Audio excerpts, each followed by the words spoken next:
5 minutes into NBA Finals prep, and the head coach isn't talking about LeBron, matchups, or game plans. He asks a question so random the room goes silent. One player freezes. Years later, he says that moment changed everything and helped win a championship. Championships aren't won in May or June. They're built in moments no one ever sees. Closed doors, quiet rooms, strange decisions that make zero sense until years later. And if you really want to understand how the San Antonio Spurs became one of the most respected dynasties in sports history, you don't start with Tim Duncan highlights or Tony Parker floaters.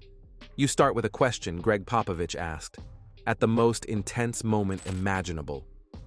Picture this: an NBA Finals rematch. Same opponent, same pain, same scar that never fully healed. The Spurs are back in 2014, staring across the court at Miami. LeBron, Wade, Bosh, the villains of last year's heartbreak. Ray Allen's shot still living rent-free in everyone's head, even if no one wants to say it out loud. This isn't just another finals. This is unfinished business. And Patty Mills? He's right in the middle of it. Patty wasn't the superstar on the billboards. He wasn't the face of the franchise. But inside that locker room, his energy mattered. His voice mattered. And what happened next would change how he and the entire team felt about the mission ahead. The Spurs come back from the conference finals and get a couple days off in San Antonio. Texas heat, heavy air, everything feels thick. You can feel the finals creeping closer by the hour. First official day of finals prep. Everyone shows up locked in. No music blasting, no extra jokes. That silent, focused tension that only exists when something massive is on the line. Players file into the film room expecting the usual. Miami tendencies, defensive coverages, how to survive LeBron in transition. They sit down. Popovich steps to the front, and instead of breaking down basketball, he asks a question that completely hijacks the room. Does anyone here know who Eddie Mabo is? Silence. Not awkward silence. Stunned silence. Patty Mills freezes. Because for him, that name isn't random. It's powerful. It's personal. It's history. Eddie Mabo isn't just a figure from a textbook. He's a giant in Indigenous Australian history, a man whose fight reshaped land rights and identity for an entire people. And now, Greg Popovich is asking about him, minutes before preparing for the NBA Finals. Patty's heart starts racing. Is this really happening? Pop doesn't rush it. He doesn't explain himself right away. He lets the moment sit. Then he does what he always does best. He teaches. Not about basketball, about life. He starts telling the room who Eddie Mabo was, why he mattered, what he stood for, the obstacles he faced, the impact he left behind. Photos go up on the screen. And for Patty Mills, something breaks open. Because suddenly, in the biggest moment of his NBA career, his coach isn't talking about LeBron James. He's talking about identity, about purpose, about people who fought battles far bigger than a basketball court. This wasn't accidental. Popovich had a reputation, and not just for yelling. Yes, he demanded excellence. Yes, he was ruthless about details. But what separated him from almost every other coach in the league was this: he refused to let basketball become the only thing his players understood about the world. To Pop, perspective wasn't a side lesson, it was the foundation. He believed players performed better when they knew who they were, when they understood how small basketball was compared to real struggle, and how lucky they were to be where they were. And in that moment, before the finals, he reminded them, this is a privilege. This is bigger than you, and pressure only exists when you forget that. For Patty, it hit differently. Representation, culture, legacy. He wasn't just a role player anymore. He wasn't just an Aussie in the NBA. He was carrying something deeper, something ancestral, into the biggest games of his life. He walked out of that room changed, not hyped. Not anxious, centered, the kind of calm that turns fear into fuel. And that's when the Spurs became terrifying. because from that point on, something clicked. The ball moved faster, the trust grew deeper, the ego disappeared completely. They weren't chasing revenge anymore. They were playing free. Game after game, the Spurs dismantled Miami with surgical precision. No panic, no hero ball, just relentless execution and joy. Yes, joy, in how they played. Patty Mills came off the bench like a spark plug wired directly to destiny. Road games? Even better. He thrived on silencing arenas, on draining threes and feeling the air get sucked out of the building. There's a special confidence that comes when you're not playing for applause. You're playing to take something from the other team. And Miami felt it. By the time the series shifted back to San Antonio, the outcome felt inevitable. Game 5 wasn't chaos. It was closure. Shots kept falling. Momentum never swung back. The Spurs didn't just win, they dominated. It was basketball played without fear, without hesitation, without doubt. And when the buzzer finally sounded, it wasn't just a championship. It was a statement. The pain from the year before didn't disappear. It transformed. And that transformation started with a story no scouting report could ever prepare you for. Popovich never talked about Eddie Mabo again in that finals run. He didn't need to. The message had already landed. Be great humans first. Understand the world, then go play the game the right way. That's how championships last.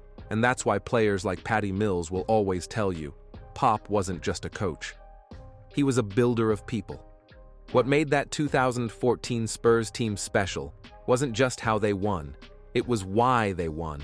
Because plenty of teams have talent, plenty of teams have game plans, plenty of teams talk about culture, like it's a slogan you slap on a locker room wall. The Spurs lived it. And Greg Popovich didn't build that culture by screaming louder than everyone else. He built it by making sure his players understood something most stars never learn until it's too late. Basketball ends. Identity doesn't. That's why moments like the Eddie Mabo story mattered. Not because they were emotional, but because they stripped away fear. When players stop thinking basketball is life or death, they play fearless basketball. And fearless basketball is deadly. Look at that finals run. No one chased stats. No one hijacked possessions. The ball moved like it trusted every hand it touched. That doesn't happen by accident. Pop didn't rank voices in that locker room. He didn't treat superstars like royalty and role players like extras. Tim Duncan listened the same way everyone else did. Manu joked. Tony asked questions. Patty felt seen. That's leadership. And that's why when the moment demanded sacrifice, nobody flinched. Patty Mills didn't need a green light speech. He already had it, earned through trust. When the shot came, he took it. When the crowd went quiet, he smiled. Because he wasn't trying to prove anything anymore. He was playing free. The scary part? Miami knew it. You could see it in their body language. The Spurs weren't reacting. They were dictating. Every extra pass felt like a reminder, we're not rattled, and you can't speed us up. Game 3. Game 4. 2 road games that felt like home court performances. The Heat crowd never had a chance to breathe.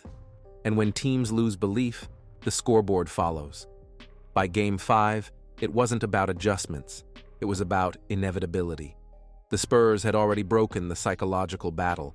They didn't just beat Miami, they outgrew them. That's the part that still echoes years later. Popovich never chased dominance through intimidation. He chased it through awareness. He wanted players who could think, feel, and connect, because connected teams don't crumble under pressure. That approach shaped careers. Patty Mills didn't just become a better shooter under Pop. He became a better leader, a better communicator, a player who understood that influence doesn't come from volume. It comes from authenticity. You see it every time Patty plays for Australia. That same switch flips, same confidence, same edge, same sense that something bigger is moving through him. That didn't start at the Olympics. It started in rooms like that film session. In moments when a coach chose humanity over X's and O's. And here's the wild part. Most teams still wouldn't do that. Most coaches would panic. They'd overload players with film, schemes, counters, contingencies. They'd try to control everything, and in doing so, squeeze the life out of the group. Pop trusted something deeper. He trusted that prepared humans make prepared players. That's why former Spurs talk about him differently. Not like a boss, not even like a mentor, more like a compass. Someone who constantly pulled them back to center when the world tried to make everything about winning at all costs. And ironically, that's exactly why they won. The 2014 Spurs didn't celebrate like a team that was relieved. They celebrated like a team that was complete. No chaos, no shock, just satisfaction. They knew who they were. That finals wasn't just revenge for 2013. It was proof that the process worked. That patience beat panic. That empathy beat ego. That culture beat talent when talent stopped listening. And Patty Mills? He carried that lesson everywhere. Into new locker rooms, into international play, into leadership roles that demanded more than points per game. That's the real legacy of Popovich. Not rings, not wins, not banners. People. Players who left San Antonio understanding the world a little better than when they arrived. And maybe that's the greatest flex of all. Because when the pressure peaks, when the noise gets loud, the teams that survive aren't the ones with the best highlights. They're the ones who know exactly why they're there. And sometimes, all it takes to unlock that is one unexpected story, told at the perfect moment. But here's the part most people miss. That moment in the film room didn't just affect one final series. It became a blueprint, a quiet standard that followed the Spurs long after the confetti was cleaned up. Because when younger players walked into that organization, they didn't just learn how to run sets. They learned how to listen, how to respect silence, how to understand that greatness isn't loud, it's consistent. Patty Mills watched veterans like Tim Duncan absorb those lessons without ego. A future Hall of Famer sitting there, fully present, fully humble, learning about something that had nothing to do with basketball. That image sticks with you. It tells you what matters here. And that's why the Spurs never felt rushed. They didn't chase headlines. They didn't sell out for short-term wins. They trusted the slow burn. Popovich understood something timeless. When people feel valued beyond their performance, they give you everything when it matters most. That's why players would run through walls for him. Not because they were scared, but because they believed. Believed in the message, believed in each other,